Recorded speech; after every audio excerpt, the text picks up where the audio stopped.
angel sent from up above. You know you make my world light up. When I was down, when I was hurt, you came to lift me up. Life is a drink and love's a drug. Oh, now I think I must be my user. When I was a river dried up, it came to rain or flood.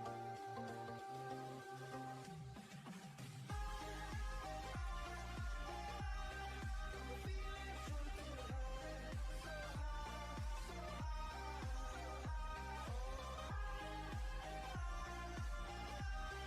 I'm feeling something high, so high,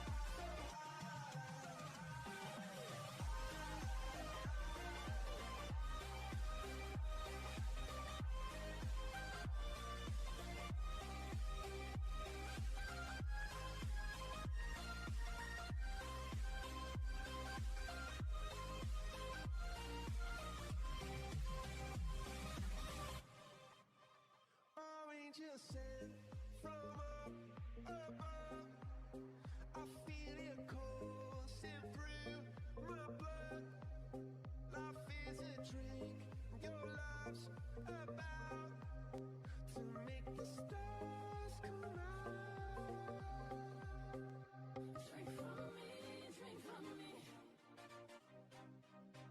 Pour on a symphony. When I'm low, low, low, low, I'm feeling something high, so high, so high, so high.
Man, I realized how long my mic has been off.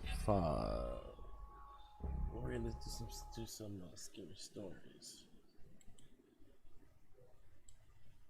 If there's anything I've learned from interviewing and sharing stories from park rangers all across the country, it's that they see some of the weirdest and strangest things that you could imagine in the woods. Welcome back to the swamp, my friends. It's good to see that you made it back for another episode. This is by far my favorite series on the channel, and as I can tell from the comments, it's a lot of yours as well. Today we're going to be sharing some fresh new park ranger stories that were sent in by viewers just like you. If you have a story that you would like to share in a future video, be sure to submit yours at swampdweller.net or the email you can find in the description down below. I would love to share your story with everyone here in the swamp, and stories like yours help keep this show going. Before we get into these truly terrifying park ranger stories, I just wanted to take a moment to introduce you to the multi-award winning podcast, The Magnus Archives. The Magnus Archives is a weekly horror fiction anthology podcast examining what lurks in the archives of the Magnus Institute, an organization dedicated to researching the esoteric and the weird. Join new head archivist Jonathan Sims as he attempts to bring a seemingly neglected collection of supernatural statements up to date, converting them to audio and supplementing them with follow-up work from his small but dedicated team. Individually, they are unsettling. Together, they begin to form a picture that is truly horrifying, because as they look into the depths of the archives, something starts to look back. With over 160 episodes, I have been deeply enthralled by this captivating series. It is one of the most popular horror podcasts in the world for a reason. Check out the Magnus Archives everywhere you listen to podcasts, or go to rustyquill.com. The Rusty Quill. Wow, such a Harry Potter thing. Out in the parks of Montana, we've had people go missing in my time working with the park rangers. My name is Nate, and I'm going to tell you about these mysterious disappearances. I don't have any way to know how or why they are missing. I can only say that they are missing, and it is rather strange due to the circumstances. I'm going to keep this somewhat short, but these people all seem to go missing from the same area of our park. We aren't sure if they are being snatched up or sold or what's going on, but there are some bad dealings that happen in this area from time to time. We also can't rule out the possibility that maybe they're simply running away. In fact, we've never figured out anything in relation to these cases, as there seems to be nothing to go on. The earliest one I can remember was a 7-year-old girl who went missing with her family. They went into the park and never came out again. I remember the girl simply because she was a child, and as a dad myself, that makes things like these hit a bit differently. Police and our park ranger services certainly looked for this family, but it's as though they went into the woods and then just disappeared. The second disappearance was a college-aged couple. Just like the family a few years before them, they went into the woods and never came out again. There are a few people who claim they believe there's a cult operating out in the area, but we've never seen anything that could verify that theory. I know stranger things happen, but it's a bit unnerving to think people could just disappear like that. I often find myself pondering what happens to people who go missing, not just in our area, but in general. The third disappearance happened late at night in 2010, I believe, if memory serves me correctly, and it was a rather fit man in his 40s who went into the woods and did not come out again. Now, some witnesses in the area at the time did say they heard someone shouting for help, and they went into the woods towards the sounds of the voice, but eventually the voice faded, and they never found anyone. They were the people who reported the man missing before his family came forward. The final disappearance, and probably the most disturbing sounding one, involved a woman in her 30s who went out late one night much like the man who previously disappeared. She was heard screaming. Another man went into the woods and said he felt shaken and uncomfortable. It was shortly after he found a flashlight that was later identified as having belonged to the missing woman. I believe something very dark is happening out there, But the problem is, where is any real evidence of what happened to the missing? I've debated going in on my off time looking over the area, but I've never worked up the nerve. I know this isn't a super disturbing story, as we have no way to actually know what happened to these individuals, but it is something I wanted to share, if for no other reason than as a warning to always be careful, even in state parks, if traveling off the beaten path, and even on the normal ones. Yeah, be careful. I'm a park ranger out of Mississippi, and in the swampier areas we see gators. Now, most people realize there are gators out there, but I want to talk about something else. Okay, that's not Something the one I wanted. far larger. Let's see, I think this is the one where I was trying to find. Just to state a couple things before this starts, these entries are all written by the same person. There will be a transition on screen between each story. I wasn't sure where else to post these stories, so I figured I'd share them here. I've been a search and rescue officer for a few years now, and along the way I've seen some things that I think you guys will be interested in. I have a pretty good track record for finding missing people. Most of the time they just wander off the path or slip down a small cliff and they can't find their way back. The majority of them have heard the old "stay where you are" thing and they don't wander off, but I've had 2 cases where that didn't happen. Both bother me a lot, and I use them as motivation to search even harder on the missing persons cases I get called on. The first was a little boy who was out berry picking with his parents. He and his sister were together, and both of them went missing around the same time. Their parents lost sight of them for a few seconds, and in that time, both the kids apparently wandered off. When their parents couldn't find them, they called us, and we came out to search the area. We found the daughter pretty quickly, and when we asked her where her brother was, she told us that he'd been taken away by the Bear Man.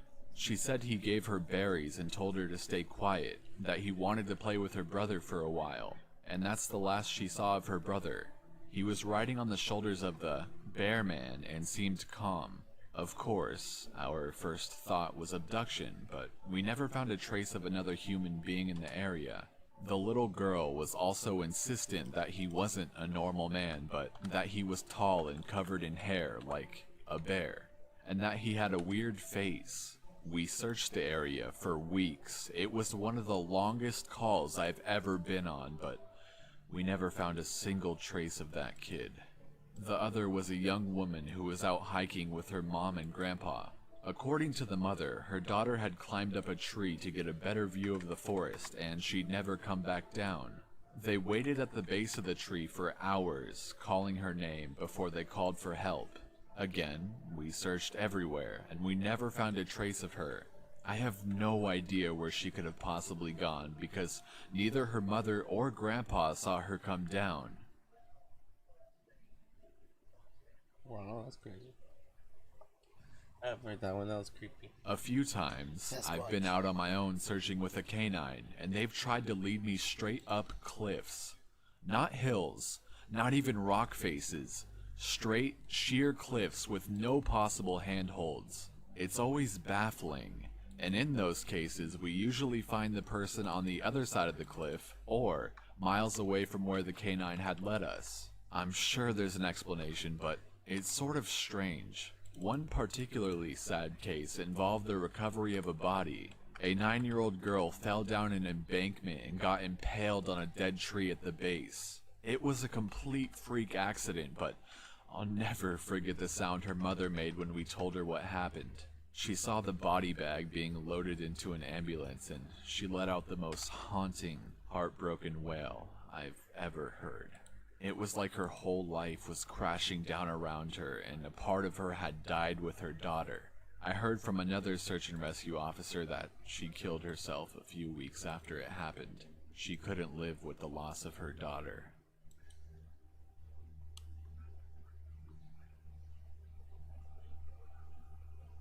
I was teamed up with another search and rescue officer because we'd received multiple reports of bears in the area. We were looking for a guy who hadn't come home from a climbing trip when he was supposed to. and we ended up having to do some serious climbing to get to where we figured he'd be.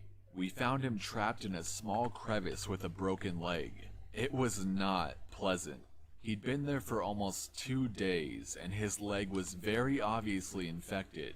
We were able to get him into a chopper, and I heard from one of the EMTs that the guy was absolutely inconsolable. He kept talking about how he'd been doing fine, and when he'd gotten to the top, a man had been there. He said the guy had no climbing equipment, and he was wearing a parka and ski pants. He walked up to the guy, and when the guy turned around, he said he had no face. It was just blank. He freaked out and ended up trying to get off the mountain too fast, which is why he'd fallen. He said he could hear the guy all night, climbing down the mountain and letting out the most horrible muffled screams. That story bothered the hell out of me. I'm glad I wasn't there to hear it.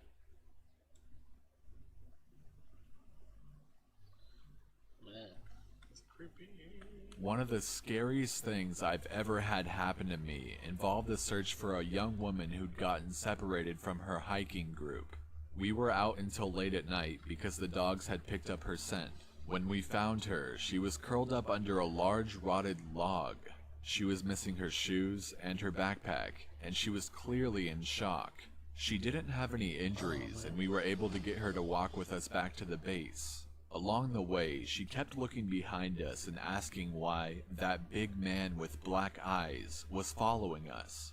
We couldn't see anyone, so we just wrote it off as some weird symptom of shock. But the closer we got to the base, the more agitated this woman got. She kept asking me to tell him to stop making faces at her. At one point, she stopped and turned around and started yelling into the forest, saying that she wanted him to leave her alone. She said she wasn't going to go with him, and she wouldn't give us to him. We finally got her to keep moving, but we started hearing these weird noises coming from all around us. It was almost like coughing, but more rhythmic and deeper. It was almost insect-like. I don't know how to describe it. When we were within sight of base, the woman turns to me, and her eyes are about as wide as I can imagine a human being can open them. She touches my shoulder and says, "He says to tell you to speed up. He doesn't like looking at the scar on your neck." I have a very small scar on the base of my neck, but it's mostly hidden under my collar, and I have no idea how this woman saw it. Right after she says it, I hear that weird coughing right in my ear, and I just about jumped out of my skin. I hustled her to ops, trying not to show how freaked out I was, but I have to say I was really happy when we left that area that night. Man, creepy. No, thank you. Alright, this is the last one I'll tell for now, and it's probably the weirdest story I have. Now, I don't know if this is true in every search and rescue unit, but in mine, it's sort of an unspoken regular thing we run into. You can try asking about it with other search and rescue officers, but even if they know what you're talking about, they probably won't say anything about it. We've been told not to talk about it by our superiors, and at this point, we've all gotten so used to it that it doesn't even seem weird anymore. On just about every case where we're really far into the wilderness, I'm talking 30 or 40 miles, at some point, we'll find a staircase in the middle of the woods. It's almost like if you took the stairs in your house, cut them out, and put them in the forest. I asked about it the first time I saw some, and the other officer just told me not to worry about it, and that it was normal. Everyone I asked said the same thing. I wanted to go check them out, but I was told very seriously that I should never go near any of them. I just sort of ignore them now when I run into them because it happens so frequently. I have a lot more stories, and I suppose if anyone's interested, I'll tell some of them tomorrow. If anyone has any theories about the stairs, or if you've seen them too, let me know.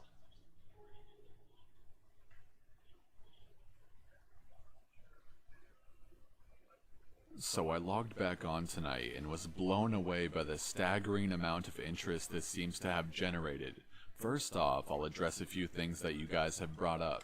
There's been an overwhelming amount of people mentioning the similarity between some of my stories and those of David Paulides. I assure you I'm not trying to rip him off in any way. I've got nothing but respect for the guy.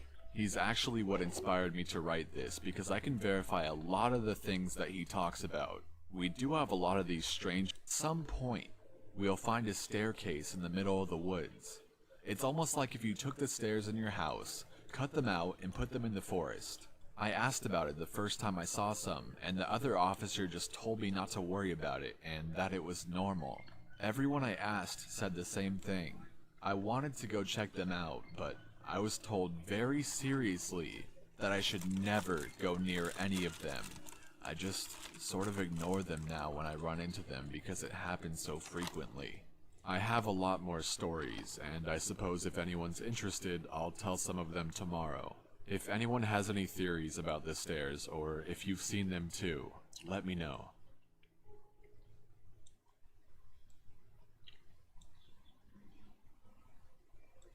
So I logged back on tonight and was blown away by the staggering amount of interest this seems to have generated. First off, I'll address a few things that you guys have brought up. There's been an overwhelming amount of people mentioning the similarity between some of my stories and those of David Paulides. I assure you I'm not trying to rip him off in any way. I've got nothing but respect for the guy. He's actually what inspired me to write this, because I can verify a lot of the things that he talks about. We do have a lot of these strange missing persons cases, and most of the time they aren't solved. Either that, or we find them in places they have no business being in. I personally haven't been on many calls like that, but I'll share a few that I've seen, and a story my friend told me that relates to this. There was a lot of feedback about the stairs, so I'll touch on that briefly here, and I'll also include a story. They come in a variety of shapes, sizes, styles, and conditions. Some are pretty dilapidated, just ruins, but others are brand new. I saw one set that looked like they came from a lighthouse. They were metal and spiral, almost old-fashioned.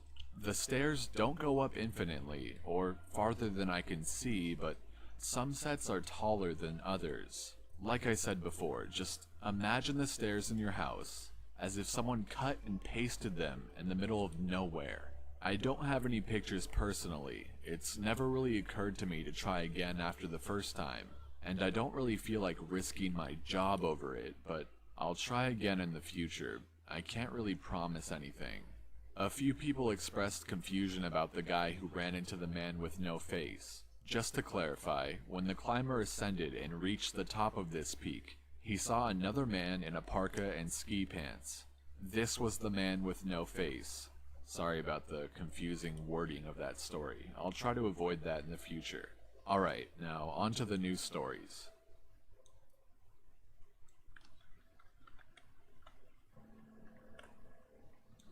As far as missing persons go, I'd say about half the calls I get are related to that.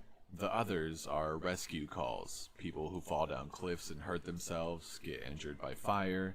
You wouldn't believe how often this happens, mostly drunk kids. Get bitten or stung by animals or insects.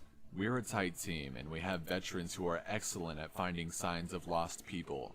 That's what makes these cases where we never find any trace of them so frustrating. One in particular was upsetting for all of us, because we did find a trace of them, but it just led to more questions than answers.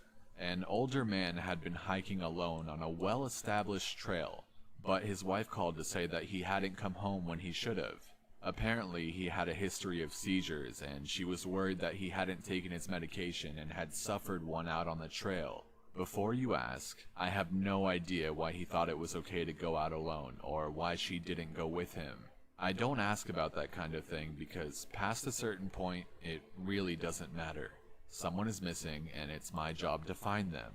We went out in our standard search formation, and it wasn't long before one of our vets found signs that the guy had gone off the trail. We grouped up and followed him, spreading out in a fan to make sure we were covering as much ground as possible.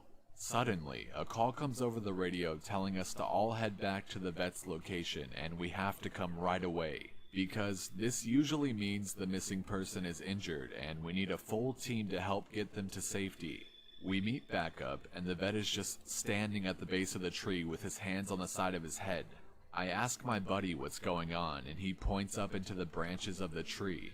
I almost couldn't believe what I was seeing, but there's a walking stick dangling from a branch at least 30 feet off the ground.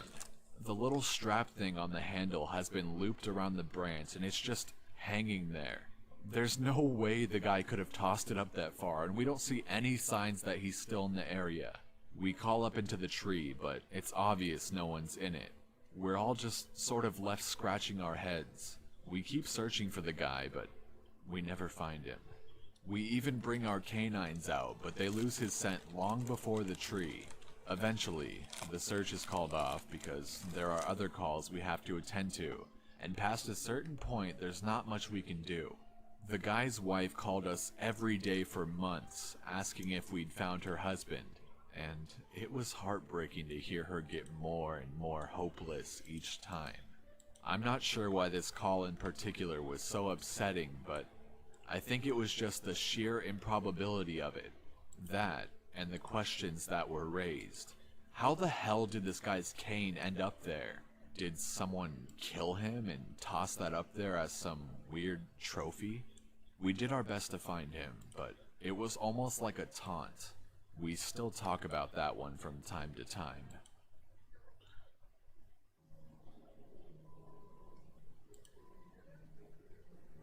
Missing kids are the most heartbreaking. Doesn't matter what the circumstances they go missing under, it's never easy, and we always dread the ones that we find deceased. It's not common, but it does happen. David Paulides talks a lot about kids search and rescue teams find in places that they shouldn't be, or couldn't be. I can honestly say I've heard about this kind of thing happening more than I've seen it, but I'll share one of the ones that I think about a lot that I witnessed personally. A mother and her 3 kids were out for a picnic in an area of the park that has a small lake. One is 6, one is 5, and the other is about 3. She's watching them all really closely, and according to her, she never lets them out of her sight at any time. She never saw anyone else in the area either, which is important. She packs their stuff up and they start to head back to the parking area.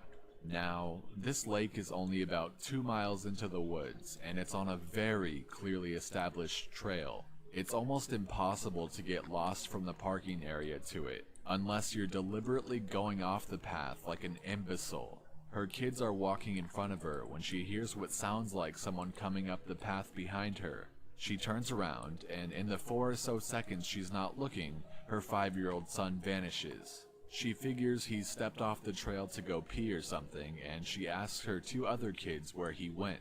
They both tell her that a big man with a scary face came out of the woods next to them, took the kid's hand, and led him into the woods. The 2 remaining kids don't seem upset. In fact, she says later that it seems like they've been drugged. They're sort of spacey and fuzzy. So of course, she freaks out, starts frantically looking around the area for her kid.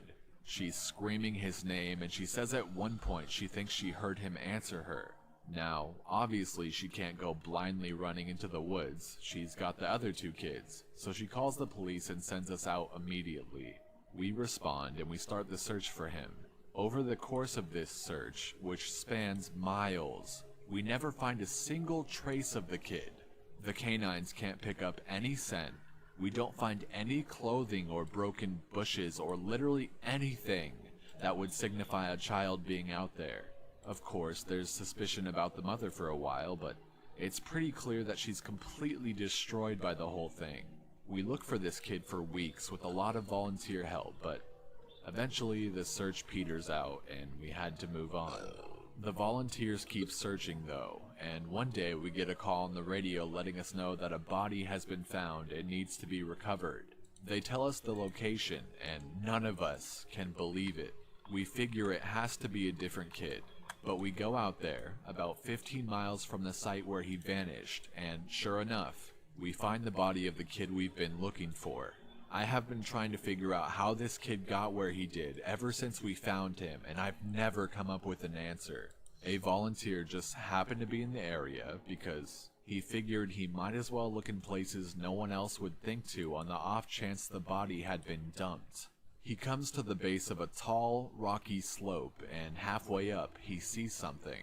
He looks through his binoculars, and sure enough, it's the body of a little boy, stuffed in a little opening in the rock. He recognizes the color of the kid's shirt, so he knows right away that it's the missing boy. That's when he calls it in, and we're dispatched. It took us almost an hour to get his body down, and none of us could believe what we were seeing. Not only was this kid 15 miles from where he'd started, there was no possible way he could have gotten up there on his own. This slope is treacherous, and it's hard for even us to climb on it with our climbing gear. A 5-year-old boy had no way of getting up there, of that I'm certain. Not only that, but the kid doesn't have a scratch on him. His shoes are gone, but his feet aren't damaged or dirty, so it wasn't as if an animal dragged him up there. And from what I can tell, he hasn't been dead that long. He'd been out there over a month by that point, and it looked like he'd only been dead for, at most, a day or two. The whole thing was unbelievably strange and was one of the most disconcerting calls I've ever been on. We found out later that the coroner determined the kid had died from exposure. He'd frozen to death. Probably late at night 2 days before we found him. There were no suspects and no answers. To date, it's one of the weirdest things I've ever seen. That's crazy. Oh, no, man, One of my first jobs as a trainee was a search op for a 4-year-old kid that had gotten separated from his mom. This was one of those cases where we knew we were going to find him because the dogs were on a strong scent trail and we saw clear signs that he was in the area. We ended up finding him in a berry patch about half a mile from where he'd been last seen. The kid wasn't even aware that he'd wandered off that far. One of the vets brought him back, which I was glad for because I'm not really good with kids, and I find it hard to talk to them and keep them company. As my trainer and I are headed back, she decides to take me on a detour to show me one of the hot spots where we tend to find missing people. It's a natural dip in the land near a popular trail, and people will usually move downhill because it's easier. We hike out there, it's a few miles away, and we get there in about an hour or so. As we're walking around the area, and she's pointing out places she's found people in the past, I see something in the distance. Now, this area we're in is about 8 miles from the main parking area, though there's back roads you can take to get closer if you don't want to hike that far. But we're on state-protected land, which means there can't be any kind of commercial or residential development out here. The most you'll ever see is a fire tower or makeshift shelter that homeless people think they can get away with building. But I can see from here that whatever this thing is has straight edges, and if there's one thing you learn quickly, it's that nature rarely makes straight lines. I pointed out, but she doesn't say anything. She just hangs back and lets me wander over and check it out. I get within about 20 feet of it, and all the hair on the back of my neck stands up. It's a staircase in the middle of the fucking woods. In the proper context, it would literally be the most benign thing ever. It's just a normal staircase with beige carpet and about 10 steps tall. But instead of it being in a house, where it obviously should be, it's out here in the middle of the woods. The sides aren't carpeted, obviously, and I could see the wood it's made of. It's almost like a video game glitch where the house has failed to load completely and the stairs are the only thing visible. I stand there, and it's like my brain is working overtime to try to make sense of what I'm seeing. My trainer comes and stands next to me, and she just stands there casually, looking at it as if it's the least interesting thing in the world. I ask her what the fuck this thing is doing here, and she just chuckles. "Get used to it, rookie. You're gonna see a lot of them," she says. I start to move closer, but she grabs my arm. Hard. "I wouldn't do that," she says. Her voice is casual, but her grip is tight, and I just stand there looking at her. "You're gonna see them all the time, but don't go near them. Don't touch them, don't go up them, just ignore them."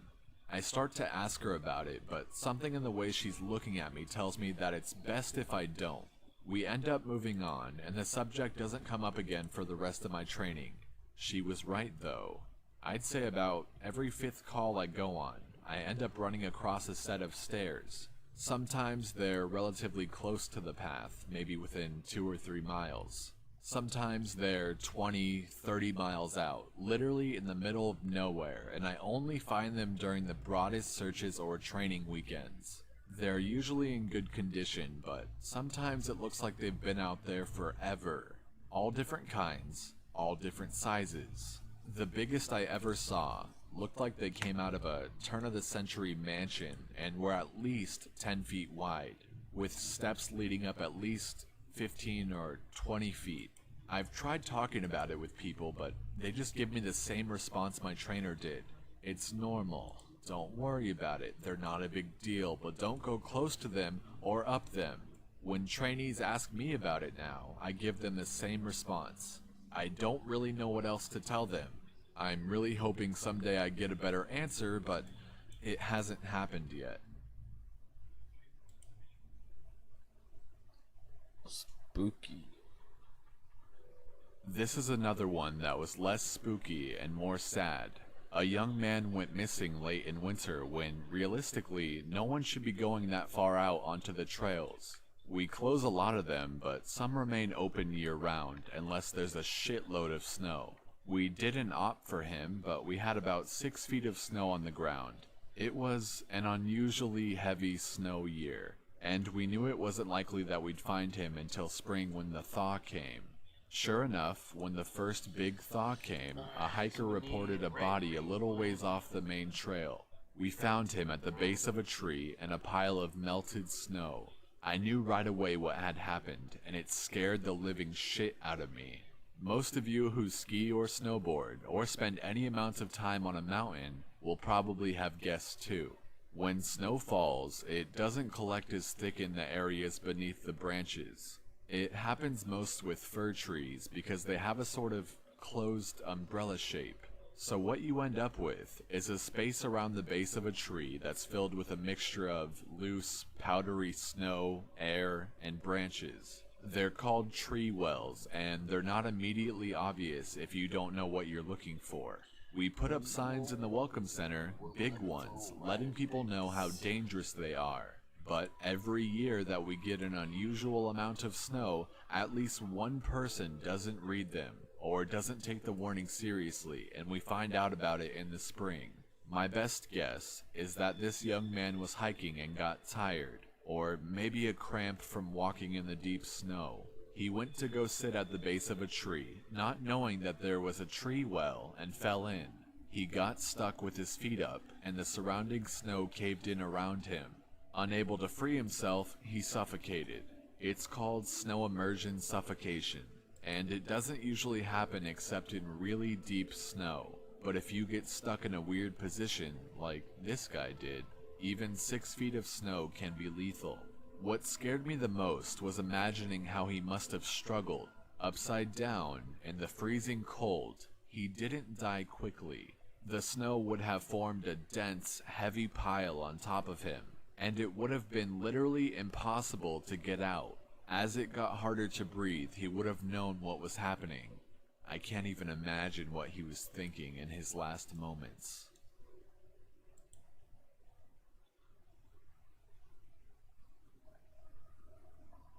A lot of my less outdoorsy friends want to know if I've ever seen the Goat Man while I've been out on calls. Unfortunately, or I guess fortunately, I've never had anything quite like that happen. I guess the closest was the whole black-eyed man thing, but I didn't see anything. However, there was one call where I had something kind of similar happen, but I'm not sure I'm willing to chalk it up to the Goat Man. We'd gotten a report that an older woman had fainted along one of the trails and needed assistance getting back down to the main area. We hike up to where she's at, and her husband is just beside himself. He runs, well, I guess more jogs to us, and tells us that he was a little ways off the trail looking at something when his wife starts screaming behind him. He runs back to her, and she's passed out on the trail. We get her on the backboard, and as we're getting her down to the Welcome Center, she comes to and starts screaming again. I calm her down and ask what happened. I can't remember verbatim what she said, but essentially, what happened was, she had been waiting for her husband when she started hearing this really weird sound. She said it sounded sort of like a cat, but it was off somehow, and she couldn't quite figure out why. She went a little ahead to try and hear it better, and it sounded like it was coming closer. She said the closer it got, the more uneasy she was, until she finally figured out what was wrong. I do remember this next part, because it was so weird that I don't think I could ever forget it if I tried. It wasn't a cat. It was a man saying the word meow over and over, but it wasn't a man. It couldn't have been, because I've never heard a man make his voice buzz like that. I thought my hearing aid was going out, but it wasn't. I adjusted it and it still sounded all buzzy. It was awful. He was coming closer, but I couldn't see him. And the closer he got, the more scared I was. And the last thing I remember was a shape coming out of the trees. I guess that's when I fainted. Now, after she said this, obviously I'm a little perplexed as to why a guy would be out in the fucking woods chanting meow at people. So once we get down the mountain, I tell my superior that I'm going to go search the area to see if I can find anything. He gives me the go-ahead and I grab a radio and hike back to where she fainted. I don't see anyone, so I keep going out about a mile more, and when I head back I go off the trail to see if I can figure out where she saw him coming from. It's almost sunset by this point, and I don't have any desire to be out at night alone, so I just sort of write it off and make a mental note to check it out again tomorrow. But as I'm headed back, I start to hear something in the distance. I stop, and I call out for anyone in the immediate area to identify themselves. The sound didn't come closer or get louder, but it sounded exactly like a man saying meow in this really odd monotone. As comical as it may sound, it was almost like that guy on South Park with the electrolarynx, Ned. I go off the trail in the direction I think it's coming from, but I never seem to get closer. It's almost like it's coming from all directions. Eventually, it just sort of fades out, and I ended up going back to the Welcome Center. I didn't get any further reports like that, and even though I went back to that area, I never heard that exact sound again. I suppose it could have been some stupid kid out there fucking with people, but even I have to admit, it was weird. Since it seems like all of you would like to hear more, tomorrow I'll write as much stories as I can, and I'll include my friends' stories, and I'll see if I can get a hold of a few more people who might have interesting things to talk about.